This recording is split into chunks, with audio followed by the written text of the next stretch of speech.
요한계시록 16장을 강해 통독을 합니다. 자, 요한계시록 16장은 시간 순으로 하나님의 재앙의 마지막입니다. 이제 16장에서 재앙이 마지막 재앙까지 다 끝납니다. 이제 이 일이 있고 나면 또 하나님께서 그동안 성도들을 얼마나 못살게 굴은 적그리스도와 거짓 선지자에 대해서 17장, 18장에서 한 장씩 할애해서 자세히 다뤄주신 다음에, 그러니까 이것은 시간상 흐름이 아니죠. 물론 이제 그 안에서 그들의 종말이 표시되어야 되기 때문에 사건은 진행됩니다. 이제 사건이 진행된다는 얘기는 시간 속에서 이야기가 전개된다, 그런 뜻입니다. 그러고 나서 이제 19장에 드디어 예수님이 재림을 하시는 겁니다. 자, 16장 들어갈 때는 성도의 휴거는 이루어졌습니다. 그래서 파루시아, 공중 위에서 영접해서 구름 위에서 영접해서 구름 안에 거하는 그런 일은 이루어졌고, 이제 16장의 대접재앙에서는 이 땅에 성도는 없습니다. 이렇게 강조하는 이유가 있습니다. 왜냐하면 16장 끝이 아마겟돈 전쟁이 나옵니다. 그래서 그거는 거기 가서 자세히 설명하겠지만, 아마겟돈 전쟁에는 성도는 이 땅에 없습니다. 16장 1절, 16장은 장의 제목은 대접재앙입니다. 대접재앙장. 또 내가 들으니 성전에서 큰 음성이 나서 7 천사에게 말하되 너희는 가서 하나님의 진노의 7 대접을 땅에 쏟으라 하더라. 그래서 7 천사가 각각 대접 하나씩, 그 위에는 세상에 쏟아붓을 재앙의 재료들을 그 안에 가득 담고, 그 대접들에는 올라갈 때는 성도의 기도가 올라갔죠. 그래서 하나님께서 받으시고, 빈 대접에다가 이제 기도의 응답으로 세상을 세상에다가 쏟을 재앙을 대접에 담아서 내려보내는 겁니다. 그러니까 이거 16장을 볼 때 우리가 어떤 생각을 가져야 되냐면, 도대체 하나님이 있어 없어? 하나님이 계시면 어떻게 이런 일이 있어? 예수님이 그렇게 십자가에서 대속했다며 왜 이렇게 세상도 엉망이고 때로는 교회도 그렇게 엉망이야? 도대체 하나님은 공이고 정이고 그런 거, 심판이고 그런 거 없는 거 아니야? 그렇게 얘기하는 사람이 많이 있죠. 이 16장을 보면 그 의문이 다 풀립니다. 하나님께서 참고 또 참고 또 참고 계십니다. 그래서 16장에서 대접재앙에 부을 때는요, 아낌없이 붓는다.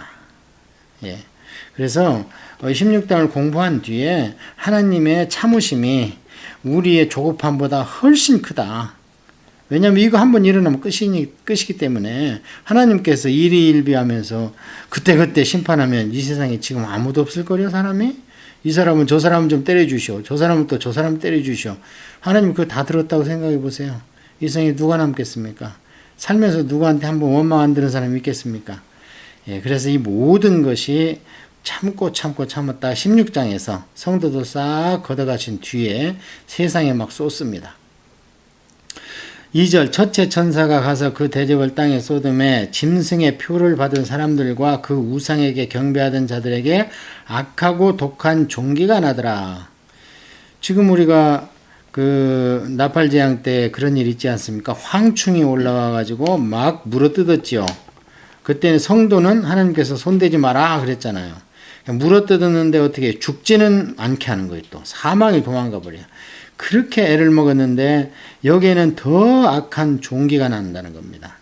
대접재앙에서는 둘째 천사가 그 대접을 바다에 소돔의 바다가 곧 죽은 자의 피같이 되니 바다 가운데 모든 생물이 죽더라. 그 모든에다가 여기 줄쳐야 됩니다. 이제는 100% 다 죽습니다. 이제는 재앙이 아낌없이 쏟기 때문에 0.01%도 하나님의 연민이 없습니다. 이 땅에.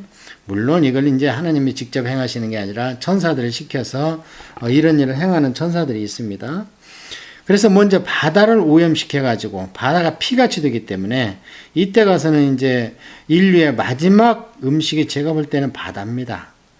인류의 음식이 농토에서, 이제 농토는 다 끝났습니다. 하도 땅에서 다 빼먹기 때문에요. 보통 집에 가면은 보조식품이 그냥 몇십 병씩 있는데 왜 그러냐. 농토에서 나와야 할 미네랄이라든지 이런 게 이제 하도 경작을 하면서 빼먹고 이래가지고 땅이 소출되지 않습니다. 양은 나오는지 몰라도 그 안에 있는 함유 물질이 옛날보다 훨씬 못합니다. 그래서 그걸 채우려고 인도 먹고 칼슘도 먹고 따로 먹어줘야 됩니다. 그 다음에 이제 저주받은 것이 가축입니다. 가축도 옛날에는 그게 참 초식동물이었는데 지금은 그냥 사료에다가 또 성장 촉진제에다가 엔티바이오틱 주사, 항생제 주사에다가 이렇게 놔가지고 뭐 그 가도 키우기 때문에 케이지에다가 그래서 이제 가축을 먹으면 먹는 게 독입니다. 지금은. 자, 그래서 사람들이 마지막 지금 우리가 알지만 이 북미나 유럽에서 마지막 찾는 게 뭡니까? 스시입니다. 물고기예요. 이 물고기도 이제는 마지막 오염이 방사선이라든지 이런 게 전부 원자력 발전소는 핵폐기물을 갖다가 냉각을 시켜야 되기 때문에 항상 물이 있어야 되는데 물이 제일 풍부한 게 바닷가 아닙니까? 그러다 보니까 원자력 발전소가 전부 바닷가에 있어가지고 바닷가의 약점은 뭐예요? 지진에 약합니다. 전부 땅속에 있는 그런 토양이기 때문에 지진 났다 보면 제일 먼저 무너지는 게 바닷가죠. 이렇게 사람은 이제 고리에 고리를 무는 그런 재앙으로 계속 다가가고 있습니다. 우리가 여기쯤에서 생각해 보면 세상은 어떻습니까? 사는 건 좀 편리해지지만 모든 것은 전부 종말을 향해서 달려가고 있습니다. 우리가 그런 세계에 살고 있어서 그것을 당연하다고 생각할 수 있으나 반대로 한번 생각해 보세요. 안 믿는 사람이나 또는 믿는다고 하면서도 후천열이냐 사람이 잘 돼가지고 그것을 예수님이 다스리러 오는 게 천년왕국이다 이렇게 생각하는 분들도 있습니다. 그런 교단도 있고 그것을 신학적인 종말론을 믿는 교단이 상당히 세력이 좋습니다. 예. 그런데 우리가 지금 세상이 그쪽으로 가지 않는다는 것은 누구나 다 알고 있습니다. 사람도 그렇게 좋아지는 쪽으로 가지 않고 자연 만물도 다 그렇게 좋아지는 쪽으로 가지 않고 있다는 것을 모두가 다 알고 있습니다. 예, 그래 그런 것을 우리가 깊이 16장을 공부하면서 한 번씩 새겨봐야 됩니다. 그래서 마지막 음식의 창고였던 바다가 오염되기 때문에 이제는 뭐 먹는 거는 잘 먹고 잘 사는 것은 생각할 수 없습니다. 이 정도 되면. 셋째 천사가 그 대접을 강과 물 근원에 쏟음에 피가 되더라. 이것도 이제 나팔재앙에서 행성이 떨어져갖고 물의 근원이야 쑥이 돼버렸다. 이런 구절이 있지 않았습니까? 그래서 바다가 오염되고 이제 하수가 오염되고 하수라는 것은 이제 강을 얘기하는 겁니다. 시냇물 같은 거. 그리고 오염되고. 이거 이제 다 눈치채라고 옛날에 출애굽할 때 바로왕한테 쏟아붓으면서 그때 하나님이 강조한 말씀이 있습니다. 계속 반복적으로 강조한 것이 이로써 내가 여호와인 줄 알리라. 예. 또 이사야에서 보면 믿는 사람들도 하도 속을 새기니까 화했을진저 하시다가 이로써 내가 여호와인 줄 너희가 다시 알리라. 지금도 오늘날 우리한테 그러는 거예요. 우리한테 지금 어떻습니까? 하나님 안 계시다는 믿는 백성이 훨씬 많습니다. 이 땅에. 예, 그래서 이제 마지막 이런 걸 통해서 이 성경대로 돼가면은 이로써 내가 여호와인 걸 너희가 알리라 이런 말씀을 하시는 거예요. 내가 들으니 물을 차지한 천사가 이르되 전에도 계셨고 지금도 계신 거룩한 이여 이렇게 심판하시니 의로우시도다. 이제 물천사입니다. 우리가 그 나팔장에서는 불천사가 있었죠. 불을 관리한 천사에다가 불을 쏟음에 나팔 재앙이 딱 6가지로 쭉 내리지 않았습니까? 이는 물천사가 있습니다. 그들이 성도들과 선지자들의 피를 흘렸으므로 그들에게 피를 마시게 하신 것이 합당하니다 하더라. 이거는 이제 약간 은유적인 표현 또는 좀 상징적인 표현으로 볼 수 있는데요. 그러니까 너희들 그처럼 성도들을 죽이고 하나님의 종들을 구약때로부터 여지까지 죽였으니 이제 이 지경까지 대접장 바로 이전까지 죽였으니 너희들이 이제 한번 피를 마셔봐라. 그러니까 뭐 마실 게 없다는 거죠. 내가 들으니 제단이 말하기를 그러하다 주 하나님 곧 전능하신 이시여 심판하시는 것이 참되시고 의로우시도다 하더라. 예, 거기에다 괄호치고 순교자의 기도응답입니다. 제단이 무슨 말을 했겠습니까? 이 제단 하면은 하늘나라 제단 요한계시록에서 하면은 바로 그 밑에서 계속 하느님께 신원하는 순교자의 기도가 있다고 앞에서 2번 이상 얘기했지 않습니까? 그러니까 제단이 말을 하는 거예요. 순교자들의 기도에 응답됐구나. 그러니까 이 하나님이 의로우시다. 이렇게 길이 오래 참았지만 그냥 넘어가시지는 않는 게 의로우신 하나님의 심판권이다. 이렇게 드디어 순교자들의 기도가 응답됐다. 이런 얘기가 나오는 거죠. 8절입니다. 넷째 천사가 그 대접을 해 쏘듬에 해가 권세를 받아 불로 사람들을 태우니 그 해 쏘듬에 거기다 줄쳐야 되죠. 왜냐하면 지금까지는 재앙이 사람에게 자연에게 어쨌든 지구상에 재앙이 임했는데 드디어 여기서는 어땠습니까? 태양계에 하나님께서 노를 바라십니다.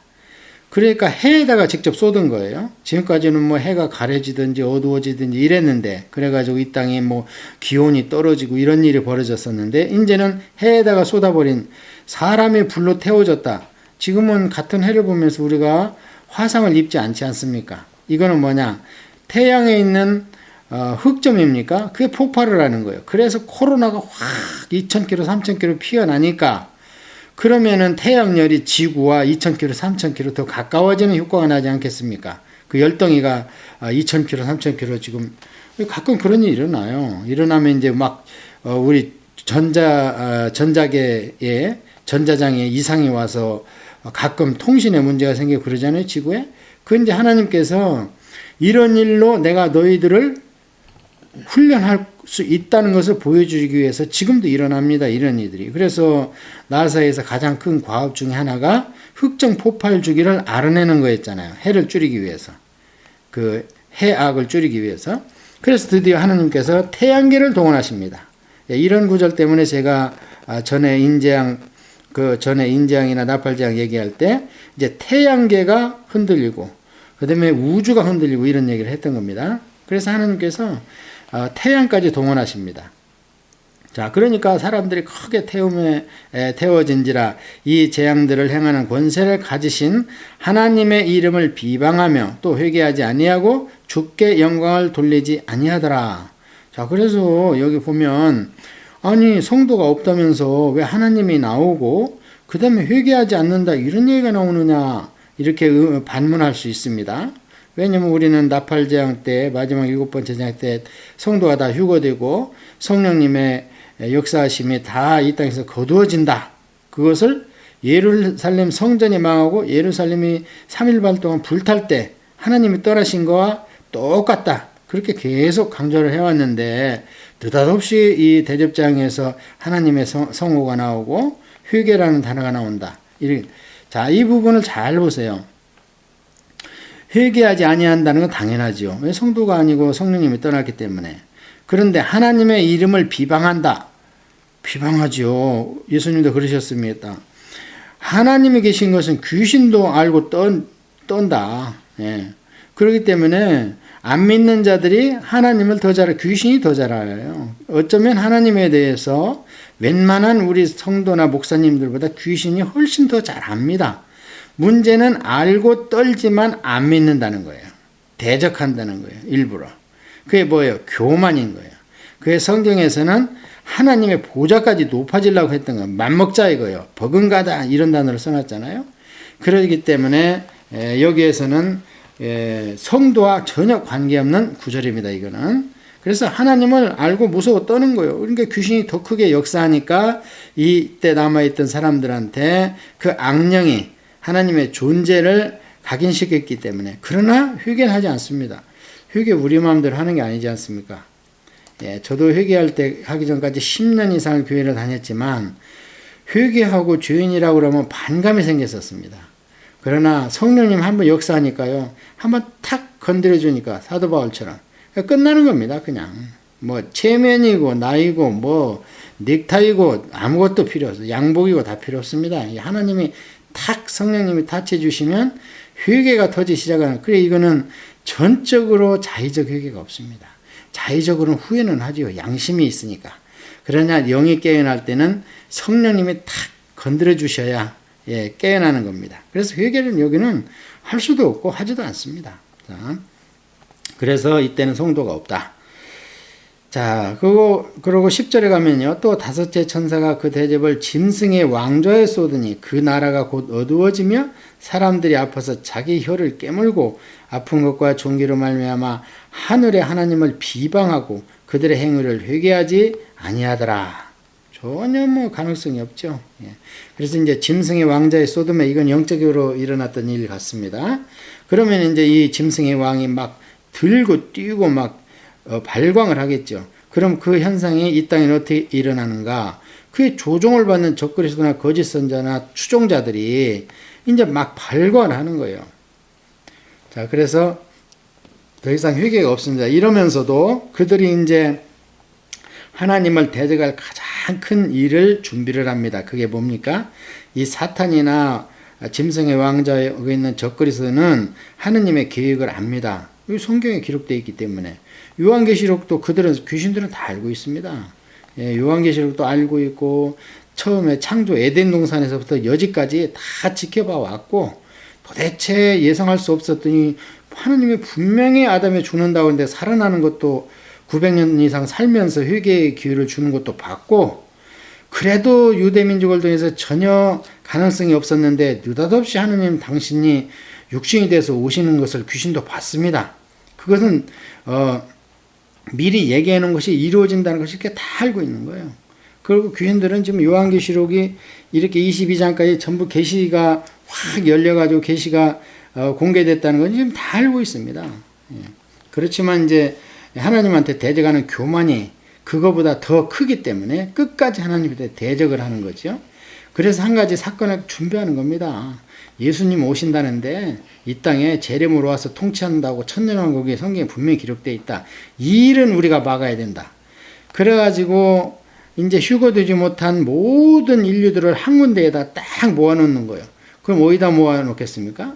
하나님 보라는 듯이 하나님 도성인 예루살렘에다 모아놓지 않겠습니까? 그 예루살렘으로 가기 위해서는 어디를 가야 돼요? 유럽이고 아시아고 저 중앙아시아 이쪽으로 모여가지고 터키 이쪽으로 모여가지고 유프라테스 강을 건너와야 이게 이제 예루살렘 이스라엘로 들어가는 거거든요. 예. 그 얘기를 쏘는 겁니다. 지금 12절부터는. 이게 이제 아메겟돈 전쟁인데요. 조금 읽어가면서 더 설명을 해 보겠습니다. 또 여섯째 천사가 그 대접을 큰 강 유브라테의 소돔에 강물이 말라서 동방에서 오는 왕들의 길이 예비되었더라. 동방에서도 오고 이제 서쪽에서도 오더라도 유브라땡을 건너서 이스라엘로 들어오는 것은 동쪽에서 들어오는 것이 됩니다. 항상. 그래서 요단 동편 그러면은 이스라엘의 반대편입니다. 요단강의 반대편. 구약을 읽을 때 그렇게 읽어야 되는 겁니다. 그래서 이제 요단강 건너편에서 오는 거예요. 저 유프라테스 강 저 동쪽에서 오는 거예요. 여기서 우리가 하나 짚을 것은 세상의 창세기에 있는 유프라테스 강이요. 지금도 있고 앞으로도 유프라테스 강이 그 강 이름으로 있답니다. 그래서 제가 놀라운 것은 하나님이 계신다는 이런 클루로서 하나님이 두 가지를 성경에 계속 기록해 놨는데요. 그게 뭐냐면은 이스라엘이라는 국호입니다. 세상에 어떤 나라가 없어져 가지고 2000년 만에 그 이름으로 회복된 나라가 이 지구상에 어디 있습니까? 우리나라가 고조선으로 다시 일어났습니까? 이름이 바뀌지 않습니까? 항상 다. 어떤 때는 민족과 구성원도 다 바뀝니다. 그런데 유대인족은 그 종족이 그 이름으로 2000년 후에 다시 회복돼 가지고 지금 살고 있습니다. 또 하나 유브라데스 강. 그 네 가지 강 중에서 하나님께서 유브라데스 강을 탁 남겨놔 가지고요. 사사건건이 유브라데스 강이 성경에 나오다가 요한계시록까지 아니 이 지구 종말까지 유브라데스 강은 계속 있습니다. 예, 다른 나라는 문자도 만들기 전부터 히브리인들은 창세기에다가 히브리어로 유브라데스 강을 기록해 놨는데 오늘날 만국 백성 나라 문자로 다 유브라데스 강을 얘기를 하고 있습니다. 이게 성경이 확실한 하나님의 책이라는 증거 아니겠습니까? 자, 또 내가 봄에 개구리 같은 새 더러운 영이 용의 입과 짐승의 입과 거짓 선지자 입에서 나오니 용은 사탄이죠. 우리 다 알고 있죠. 머리가 7이요 뿔이 10인 사탄. 그 다음에 이에 조종을 받는 짐승과 거짓 선지자. 이거는 이제 이제 사람의 모습으로 이 영의 영을 받아가지고 더러운 영을 받아가지고 그게 이제 이게 깨구리 같이 이 개구리라는 단어를 썼을 때 아마 사도 요한께서는 개구리 같은 새 더러운 영 그랬습니다. 그럼 이 개구리라는 개념은 어디서 생겼겠는가? 개구리 재앙이죠. 출애굽할 때 개구리 재앙 때 드디어 항복하기 시작하지 않습니까? 이 개구리는 우리도 보면 얼마나 징그럽습니까? 아무 해코지도 안 하는데 징그러워 우리가 보면은. 예, 그 더러운 영이 이제 입에서 나오니 그들은 귀신의 영이라 이적을 행하여 온 천하 왕들에게 가서 곧 하나님 곧 전능하신 이의 큰 날에 있을 전쟁을 위하여 그들을 모으더라. 이 큰 날에 있을 전쟁이 뭡니까? 재림하는 예수님께서 백마 타고 오시는데 19장에 오실 때 그 뒤에 이제 흰옷 입고 많은 성도들이 오는데 그때 한번 해보자는 거예요. 예. 그래서 이제 모으고 있는 거예요. 그걸 하나님이 볼 때 이 괘씸한 놈들, 저 후회도 안 하고 회개도 안 하고 또 그래도 나를 대적해 하는 거죠. 보라, 내가 도적같이 오리니 누구든지 깨어 자기 옷을 지켜 벌거벗고 다니지 아니하며 자기의 부끄러움을 보이지 아니하는 자는 복이 있도다. 이거는 이제 여기까지 쭉 환상으로 읽어주다가 사실을 팩트를 읽어주다가 메시지를 중간중간 탁 던지는 거예요. 예, 우리가 교회에서 목사님들 설교하실 때에 본문 설명을 쭉 하다가 성도님들 그러니까 우리가 이렇게 해야 되지 않겠습니까? 하는 것처럼 권면으로 툭 던지는 거예요. 그게 이제 키 메시지죠, 사실은. 그러니까 일곱 교회 성도들과 오늘날 우리들한테 이제 제가 이렇게 통독을 하고 있고 이것을 듣는 모든 분들한테 주님이 이러니까 어떻게 해야 되겠느냐 너희들이 내가 도적같이 이렇게 오는데 그러니까 깨어 있어라. 그러고 벌거벗지 말고 이제 영적으로 성경은 항상 우리가 열심히 성경 보고 기도하고 주의 선한 사업하는 것을 옷을 입는다 이렇게 표현을 하고 더러운 옷을 빤다 이렇게 표현을 합니다. 옷을 왜 입습니까? 부끄러운 옷을 가리라고 입는 거예요. 옷은. 두 번째는 보온도 있고 뭐 이런 것도 있지만 뭐 옷의 원래 목적은 입어가서 날개처럼 그냥 빛내라 자기 지위를 자랑하라 이런 거 없습니다. 원래 옷이라는 것은. 그래서 부끄러움을 보이지 않고 주의를 가리고 이렇게 하라고. 그래서 이 메시지를 탁 던져놓고 이제 계속 환상은 계속됩니다. 새 영이 아마겟돈이라고 하는 곳으로 왕들을 모으더라. 거기다 이제 줄치세. 이게 아마겟돈 전쟁입니다. 자, 그러니까 아마겟돈 전쟁은 뭡니까? 성도들하고는 관계없는 전쟁이에요. 성도들하고 관계 있는 전쟁은 나팔재앙 6번째 벌렸던 유브라데스강 전쟁, 중동 전쟁, 3차 세계대전 이렇게 제가 그때 설명을 했습니다. 그때는 성도들이 있습니다만 여기까지 와서는 성도가 없습니다. 그러니까 아마겟돈 전쟁하고 성도는 관계가 없다. 이렇게 보시면 되고 아마겟돈이라는 것은 성지순례나 또는 우리 중국 과정에서 이스라엘 지형을 우리가 공부할 때에 나왔던 단어인데요. 이건 헬라어입니다. 히브리어로는 하루무깃도입니다. 말이 비슷하죠? 아마겟돈, 하루무깃도. 예. 그래서 하루무깃도가 헬라어로 가면서 아마겟돈이 됐는데요. 그러면 이제 무깃도 하면 우리 귀에 익숙하죠. 하루는 이제 평지, 산, 구릉 뭐 이런 뜻이니까. 그럼 무깃도는 어디 있는가? 이스라엘 성지에 가면은요, 갈멜산 밑에, 갈멜산하고 그 다음에 그게 무슨 산입니까? 그 변화산 이라고 했던 그 산 그 중간이 이스라엘 평야 또는 우리가 샤론 평야 이렇게 얘기를 합니다. 한쪽은 샤론 평야고 한쪽은 이스라엘 평야인데 그걸 이어주는 곳이 아마겟돈입니다. 그러니까 중심지가 이스라엘 하나밖에 없는 그 평원의 중심지가 아마겟돈이요 무깃도입니다. 그래서 여기에 왕의 대로도 있고 이스라엘인들은 젖과 꿀이 흐르는 땅 여기밖에 없어요. 거기에서 나는 곡물로 먹고 사는 거예요. 이제 그게 마지막 전쟁터가 된다. 그래서 글로 다 모인다 이렇게 이야기를 하는 겁니다. 그러니까 이스라엘 그럼 하나님의 나라인데 하나님의 나라 중심지에 모여가지고 예루살렘을 쳐들어가자. 그러기 위해서 대군을 소집하고 그때까지 남아있던 세계 모든 곳의 왕들이 잘 안 오니까 막 기적과 이적을 표하면서 이래도 안 모일래? 하면서 막 겁을 주고 그래갖고 다 글로 모인다는 거예요. 그걸 하나님이 보시고 괘씸한 놈 하시겠죠. 위에서 일곱째 천사가 그 대접을 공중에 소돔의 큰 음성이 성전에서 보좌로부터 나서 이르되 되었다 하시니 아직은 안 되었어요. 이 뒤에 됩니다. 그런데 미리 이제 말씀하시는 거예요. 야, 되었다. 했는데 뭘 보고 그렇게 말씀하셨는가? 번개와 음성들과 우레소리와 또 큰 지진이 있어 얼마나 큰지 사람이 땅에 있어 온 이래로 이같이 큰 지진이 없었더라. 큰 성이 세 갈래로 갈라지고 만국의 성들도 무너지고 큰 성 바벨론이 하나님 앞에서 기억하신 바 되어 그의 맹렬한 진노의 포도주 잔을 받음에 각 섬도 없어지고 산악도 간데 없더라. 또 무게가 한 달란트나 되는 큰 우박이 하늘로부터 사람들에게 내리매 사람들이 그 우박의 재앙 때문에 하나님을 비방하니 그 재앙이 심히 큼이라.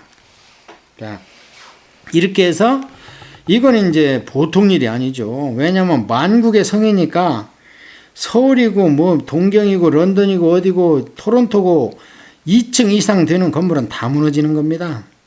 무너져서 옆으로 넘어지고 그냥 땅이 갈라져가지고 섬이 옮겨지고 그러면서 그런데 그걸 딱 보시더니 하나님께서 큰 성 바벨론 때문에 바벨론이다 이게. 그건 뭐예요?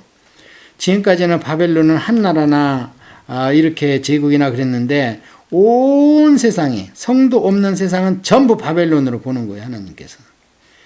예, 그래서 기억된 바도 없고 산도 없어지고 막 로키 산맥이 그냥 바다로 푹 들어가고 막 태평양에 물이 그냥 그 위로 올라오고 지금도 이거는 지질학자들이 하는 얘기입니다. 성경상으로도 그렇고요. 산을 깎아서 바다를 넣으면 온 물이 이 지구를 150m 이상 덮는답니다. 지금은 물을 빙하로 전부 다 하나님께서 올려놨죠. 수천 킬로 됩니다. 어디는 수천 미터 됩니다. 두께가. 그러고 대단히 많은 물을 공중에다 가둬놨습니다. 공중에 그 구름으로. 그래도 이렇게 지금 땅이 좁은데 그게 없어지고 이게 땅이 평탄 작업이 되면 어떻게 되겠습니까? 이런 일이 일어날 수 있는 겁니다. 충분히. 그러고 또 높은 데로 올라가서 숨은 사람들한테는 한 달란트가 되는 우박이 떨어집니다. 이 우박은 우리가 어디서 많이 봤죠. 지금까지도 이 대접재앙이나 나팔재앙이 있었지만 출애굽할 때 우박이 막 떨어져 가지고 많은 가축들을 막 다 죽였잖아요. 그런데 이게 한 달란트입니다. 한 달란트면은 35kg 정도 되는데요. 이제 알기 쉽게 우리 성경 강좌에서는 옛날에 달란트니까 40kg로 이제 암기하도록 합니다. 기억하도록. 그래야 기억하기가 쉽죠. 그러니까 40kg 정도 되면 이거 한 방 맞으면 뭐 가루도 안 남죠. 예. 그래서 이 우박으로 내리고 이런 걸 다 보시고 나서 하나님께서 딱 한 말씀 하십니다. 그게 17절에 되었다. 이게 뭡니까? 피니시드 했다는 거예요. 다 이루어졌다는 거예요. 그래서 이렇게 이제 대접장이 마쳤습니다.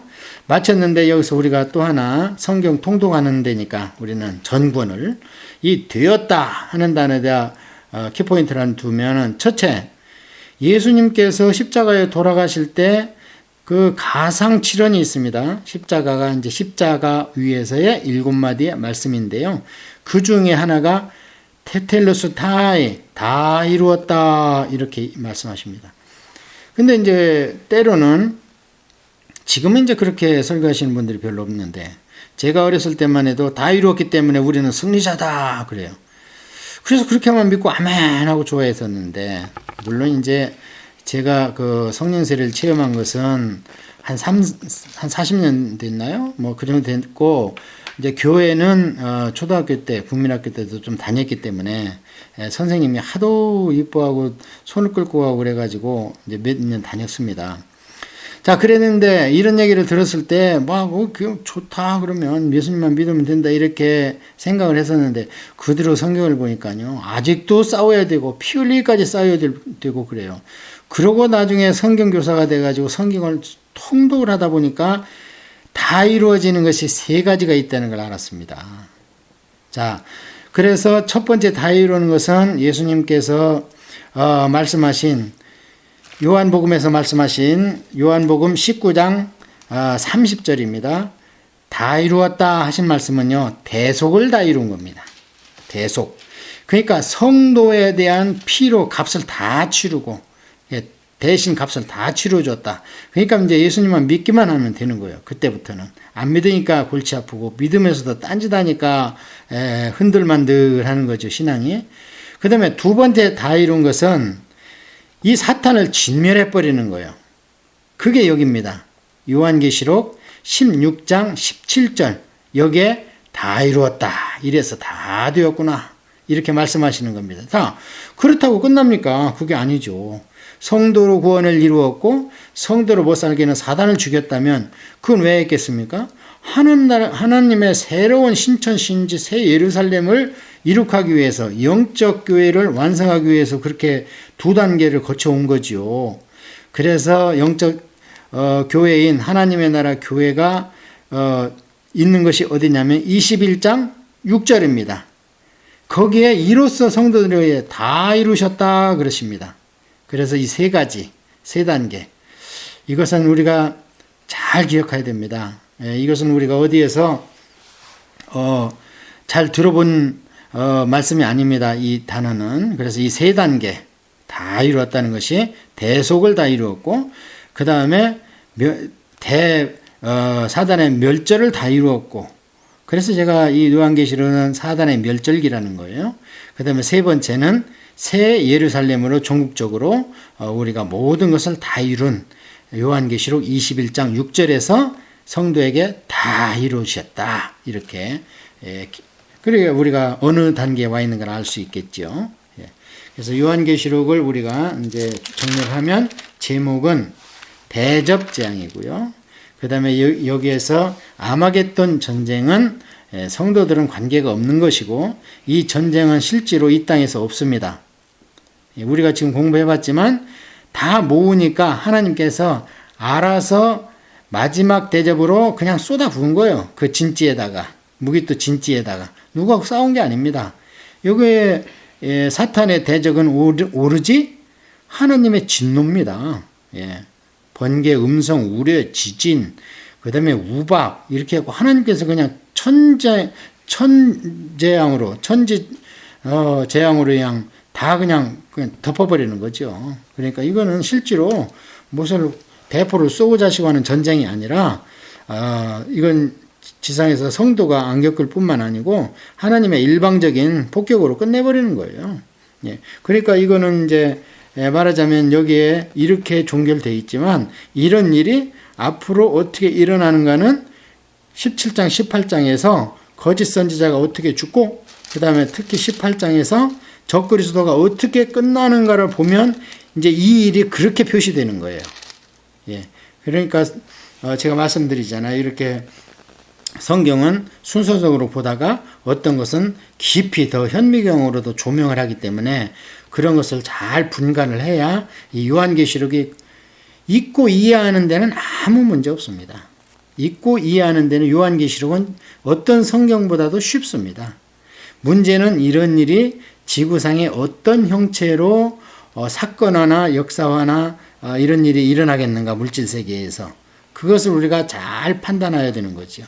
그래서 항상 드리는 말씀이지만 요한계시록 문자적으로 순서적으로 또 어떤 건 현미경을 보고 자세히 안 뒤에 그것을 청진기로 사용해서 세상을 보면 TV 뉴스나 또는 신문이나 이런 미디어를 통해서 오는 세상의 흐름을 딱 청진기로 진찰을 해보면 아하 이게 여기까지 왔겠구나 이렇게 짐작은 할 수 있다는 거지요. 그래서 우리는 17장 18장을 또 기대하면서 16장을 마칩니다.